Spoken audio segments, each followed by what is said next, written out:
We are in Brimfield, Massachusetts, which is located between Palmer and Sturbridge, equidistant, 7 miles. We are having the Battle of Brimfield here, which is a fundraising event for the Hitchcock Academy, which is our community center. This is a tactile classroom. You can smell, you can see, you can feel. This is history. This is a great education right here.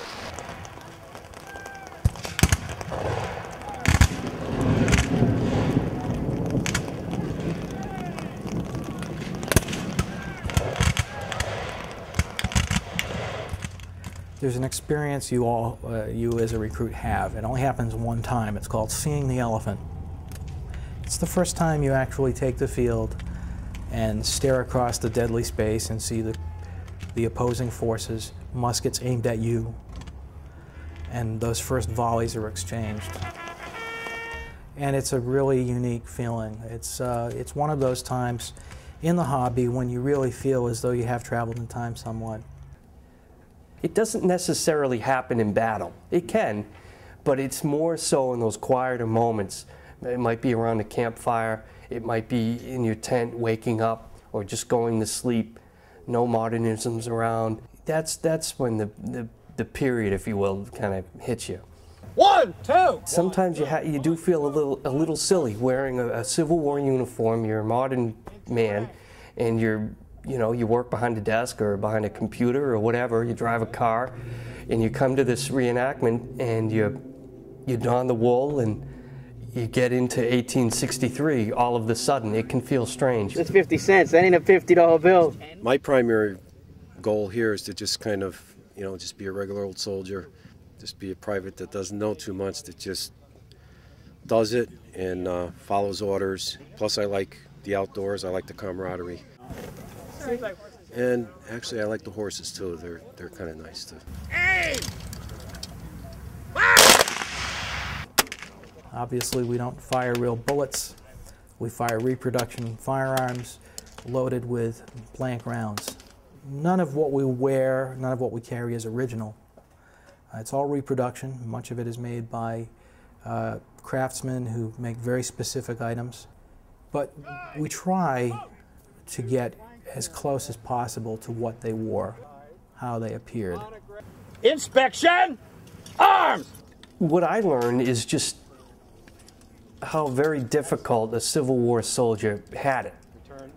Sleeping out in the rain. The rations they were issued were horrendous. I mean, we would never think of eating some of the stuff that they ate. Rotten meat, hardtack with worms all through it. Break ranks. Hard. A lot of these guys were real young guys, 18, 19, that were officers and that rose through the ranks, which is amazing. People half my age, and that's who fought it. And they were all citizen soldiers. They were in the job on the way. Company, by files left, march!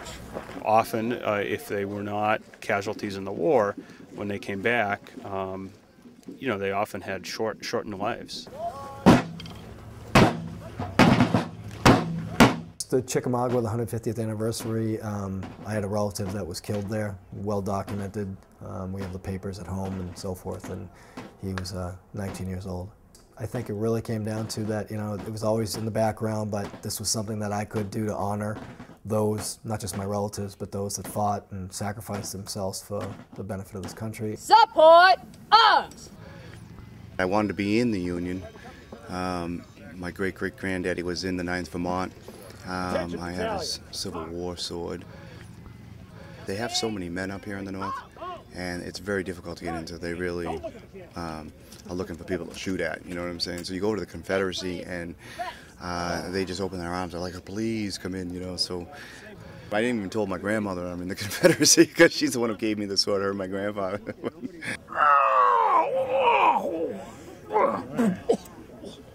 Here. You're fine. How am I going to eat without my teeth? About 600,000 Americans, both Union and Confederate, died over the course of the Civil War.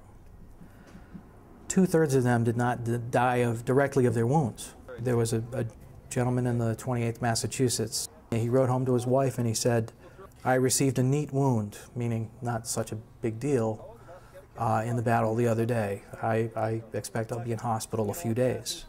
Well, he went into the hospital, and because of the treatment he received, he developed a blood poisoning and was dead within a few days from that. It wasn't the wound, it was the treatment. It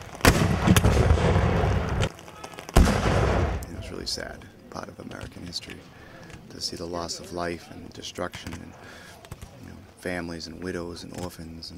But on Sunday night we get to go home into our warm beds and have a hot shower, and they didn't. So it keeps it in perspective as well. It's extremely unique, and it's an awful lot of fun.